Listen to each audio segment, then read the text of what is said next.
Hey everybody, it's Scott with the Davis team here with another Wow Wednesday. Today we're going to talk a little bit about uh, cash out refis. Refinances, as you know, this is the end of the first quarter of 2022. Rates have gone up, refis have gone the way of the dodo, but they're still an important integral part of the whole refi process, and that's a cash out refi. We need to retrain our brains to think about cash outs and refinances and debt in general. It's been ingrained in us, whether it's our grandparents, our parents, whatever, Dave Ramsey. That's a whole nother topic. We can talk about that later. Um, there's good debt and there's bad debt. Mortgage debt is good debt. If you can get a $500,000 loan, $1 million loan at under 5%. I mean, with inflation the way it is now, it's obviously the highest it's been since the late 60s.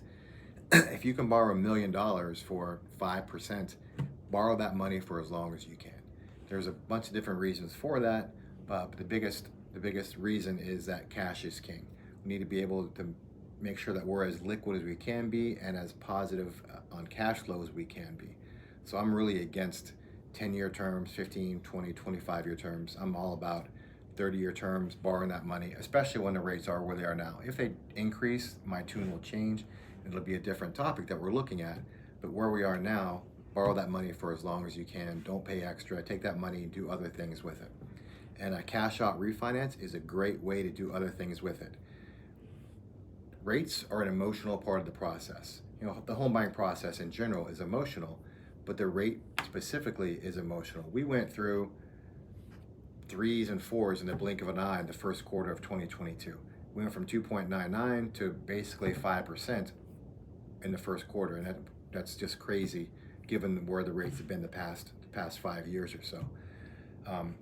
Take that emotion out of that, of wanting a rate that starts with a 2 or a rate that starts with a 3 or now a rate that starts with a 4. Get past that. Let's dig down into the actual payment.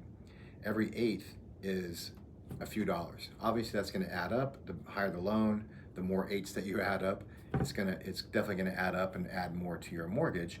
But if we can do a cash out refinance, even if you have a 3% rate today and give you a rate that starts with a 4, we increase your mortgage payment monthly by a couple $100. Not a great thing. Everybody wants the lowest rate possible, the lowest payment possible. But if we can restructure that debt where we're getting rid of that 16%, 23%, 10% bank loans, credit card loans, those things that are just piling up that are very bad debt. If we can reconsolidate you and get rid of that bad debt and add to the higher debt, yes, we're adding $300, $400, $500 a month to your mortgage payment, but we're also taking away $1,000, $2,000, and some. I've done some cash out refis in the past year where I'm increasing the mortgage by $500, but I'm saving them thousands of dollars overall. And you bake in the tax benefit, which is a little more tricky now with all the new tax laws, but it's still a much better option to get rid of all that high interest bank loans, credit card loans, not car loans. Those are depreciating assets, and that's a topic for another day. But just the high bad debt, again, the credit card debt, bank loans, signature loans, any kind of independent loans, we're paying significantly more for interest than you are with a mortgage loan. So that's it, guys. That's cash out refis in a nutshell. Think about it. Give me a call if you want to walk through your scenario. Obviously, there's no fee, there's no charge. Give me a call and I'll help guide you through the process, and I'll never do something that doesn't make the most sense and in your best interest. 703-209-3138.